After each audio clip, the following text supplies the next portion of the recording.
அனைவருக்கும் அன்பு வணக்கம். நான் உங்கள் Karthik. Welcome to mind soldier YouTube channel. நம்ம யூடியூப் சேனல்ல மனதை பயன்படுத்தி நம்முடைய இலக்குகளை துல்லியமாகவும் விரைவாகவும் எப்படி அடைவதுன்னு பார்த்துட்டு இருக்கோம். அந்த வகையில இன்னைக்கு நம்ம பார்க்க போறது உங்கள் மீது கோபத்தில் இருக்கும் நபரை கூட சுலபமாக வசியம் செய்ய மிக மிக எளிமையான வழி. இந்த வீடியோக்குள்ள போறதுக்கு முன்னாடி நம்ம சேனலை இப்பதான் நீங்க ஃபர்ஸ்ட் டைம் பாக்குறீங்கன்னா மறக்காம சப்ஸ்கிரைப் பண்ணிக்கோங்க. பக்கத்துல இருக்க பெல் ஐகானையும் பிரஸ் பண்ணிக்கோங்க. அப்பதான் அப்லோட் பண்ற எல்லா பயனுள்ள தகவல்களும் உடனடியா உங்களுக்கு நோட்டிபிகேஷன்ல வரும். இப்ப நம்ம பார்க்க போறது மிகவுமே எளிமையான ஒரு தாந்திரிக முறை.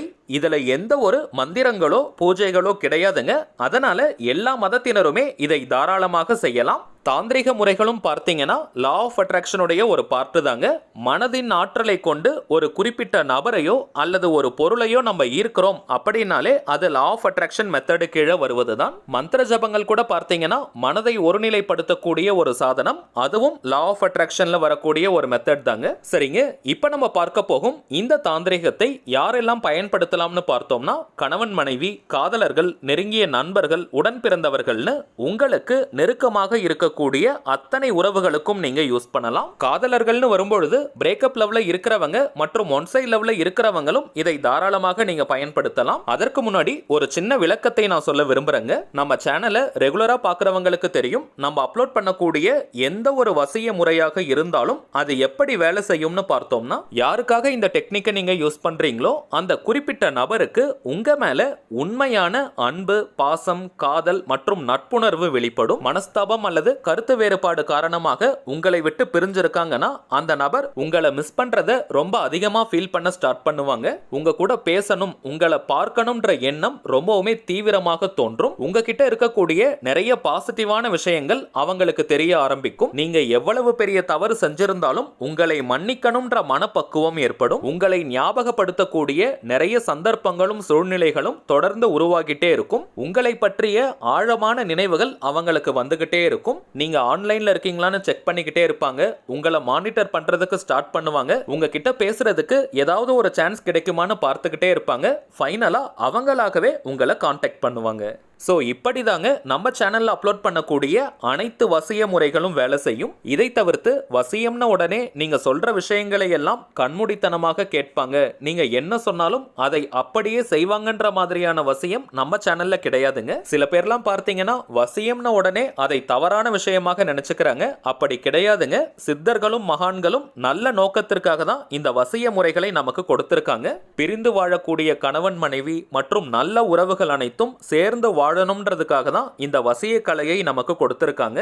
நம்ம சேனல்ல அப்லோட் பண்ணக்கூடிய எல்லா வசிய முறைகளும் ரொம்பவுமே சேஃபான ஒரு மெத்தட். இருந்தாலும் இதை நல்ல நோக்கத்திற்காக மட்டுமே நீங்க பயன்படுத்தணும். குறிப்பாக காதலர்கள்னு வரும்பொழுது உங்களுடைய காதல் உண்மையானதாக இருக்கணும். அப்படி இருக்கிற பட்சத்துல மட்டும் தாங்க இந்த டெக்னிக்கை நீங்க யூஸ் பண்ணணும். தவறான விஷயங்களுக்காக இந்த வசிய முறைகளை நம்ம பயன்படுத்தினால் அதனுடைய விளைவுகளும் தவறாக நமக்கு அமையும். நம்ம சேனலுடைய அனைத்து சப்ஸ்கிரைபர்ஸ் மற்றும் வியூவர்ஸ் நல்ல நோக்கத்திற்காக மட்டும்தான் இந்த மெத்தடை நீங்க பயன்படுத்துவீங்கன்ற நம்பிக்கையில இந்த வசிய முறையை நான் உங்களுக்கு கொடுக்கறேங்க. நம்ம கமெண்ட் பாக்ஸ்ல நிறைய கணவன் மனைவி நீங்க மெசேஜ் பண்றீங்க. ஹஸ்பண்ட் பிரிஞ்சிருக்காரு அல்லது ஒய்ஃப் பிரிஞ்சிருக்காங்க, ஆனால் ஒன்று சேர்ந்து வாழணும்னு சொல்றீங்க. அப்படிப்பட்டவங்க இந்த மெத்தடை நீங்க பயன்படுத்துங்க.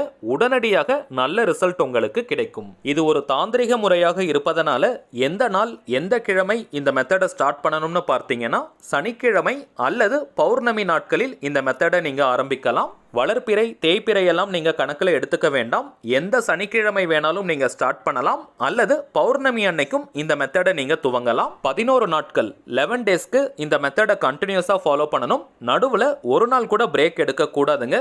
இன்கேஸ் நீங்க ஒரு நாள் பிரேக் எடுத்துட்டாலும் திரும்பவும் ஃபர்ஸ்ட்ல இருந்தா இந்த மெத்தடை நீங்க ஆரம்பிக்கணும். அதுவும் சனிக்கிழமை அல்லது பௌர்ணமியாக மட்டும்தான் இருக்கணும். ஆண்கள் பெண்கள் 2 பேருமே இந்த தாந்திரிகத்தை பயன்படுத்தலாம். பெண்களாக இருக்கிற பட்சத்தில் தீட்டு ஏற்பட்டால் இந்த மெத்தட் நீங்க யூஸ் பண்ண கூடாதுங்க. சோ தீட்டு ஏற்படாத மாதிரியான 11 நாட்களா பார்த்து நீங்க தேர்வு செஞ்சுக்கணும். தினமும் குளிச்சுட்டு தாங்க இந்த மெத்தடை நீங்க ஃபாலோ பண்ணணும். தலைக்கு குளிக்கணும்ன்ற அவசியம் கிடையாது. நார்மலா நீங்க குளித்தாலே போதும். அசைவம் சாப்பிடுறவங்க தினமும் இந்த மெத்தடை முடிச்சதற்கு பிறகு நீங்க நான்வெஜ் எடுத்துக்கலாம், தவறு கிடையாது. கரண்டா நீங்க எத்தனை லா ஆஃப் அட்ராக்ஷன் மெத்தட் அல்லது தாந்திரிக முறைகள் ஃபாலோ பண்ணிட்டு இருந்தாலும் இந்த மெத்தடையும் நீங்க சேர்க்கலாம், தவறு கிடையாது. 11 நாட்களுக்குள்ள நீங்க எதிர்பார்க்கிற ரிசல்ட் கிடைச்சிட்டா கூட கூட இந்த மெத்தடை அப்படியே டிராப் பண்ண கூடாதுங்க. 11 நாட்களும் நீங்க நிறைவு செய்யணும். சரிங்க, தாந்திரிக முறைனாலே அதற்கு சில புறப்பொருட்கள் நமக்கு தேவை.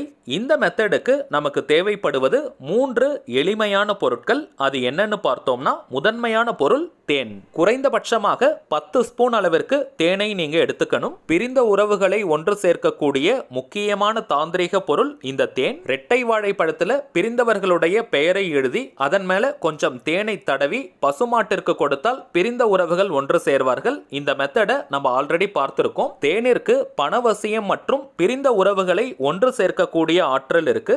இந்த மெத்தடுக்கு நமக்கு தேவைப்படுவது 10 ஸ்பூன் அளவிற்கு தேன். கொஞ்சம் ஒரிஜினல் தேனா பார்த்து நீங்க வாங்கிக்கோங்க. தெரிஞ்ச இடத்துல அல்லது பிராண்டடான தேனா பார்த்து வாங்குங்க.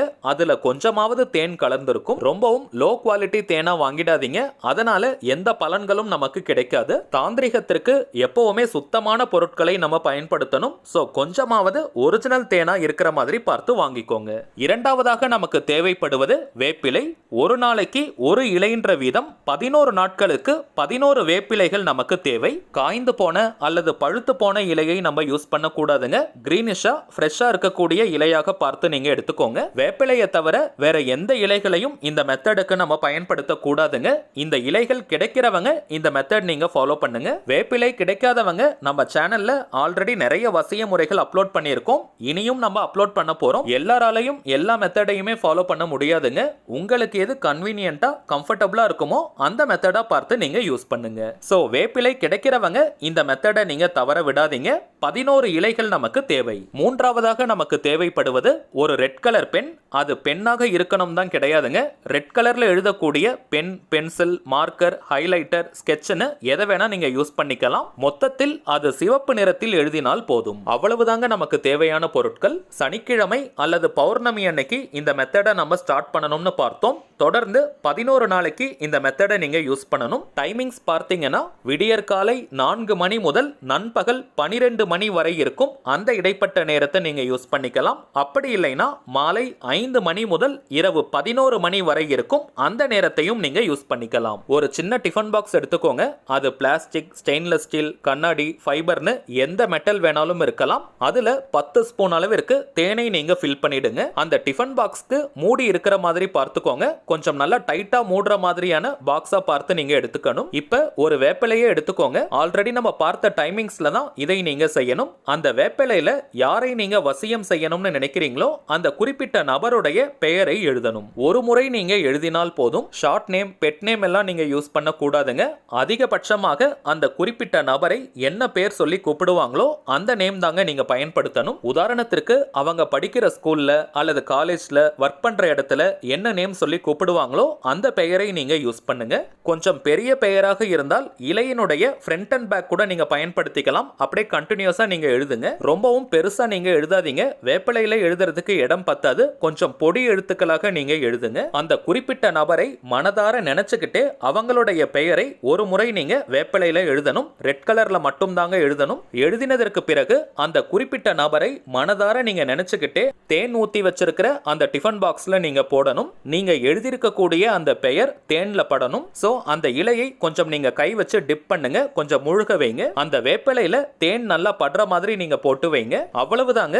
இதே போல 11 நாட்களுக்கும் நீங்க செய்யணும். தினமும் ஒரே நேரத்துல தான் செய்யணும்னு கிடையாதுங்க. ஆல்ரெடி நம்ம பார்த்த டைமிங்ஸ்ல எப்ப வேணாலும் நீங்க செய்யலாம். இதற்கு முன்னாடி ஒரு சுகர் மெத்தட் நம்ம பார்த்திருந்தோம். அதே போல தாங்க இந்த மெத்தடும். ஆனால் அதை காட்டிலும் இது ரொம்பவுமே பவர்ஃபுல்லான மெத்தட். தினமும் வேப்பிலையை போட்டதும் அந்த டிஃபன் பாக்ஸை நல்லா நீங்க மூடி வச்சிருங்க. 11 நாட்கள் இதே போல நீங்க செஞ்சதற்கு பிறகு அந்த டிஃபன் பாக்ஸ் அப்படியே இருக்கட்டும். அந்த பாக்ஸ்க்குள்ள 11 வேப்பிலைகள் இருக்கும். 11 நாட்கள் இந்த மெத்தடை நீங்க கம்ப்ளீட் பண்ணதற்கு பிறகு 3 முதல் 4 நாட்கள் வரை அந்த பாக்ஸ் அப்படியே இருக்கட்டும். அதை நீங்க டிஸ்டர்ப் பண்ணாதீங்க.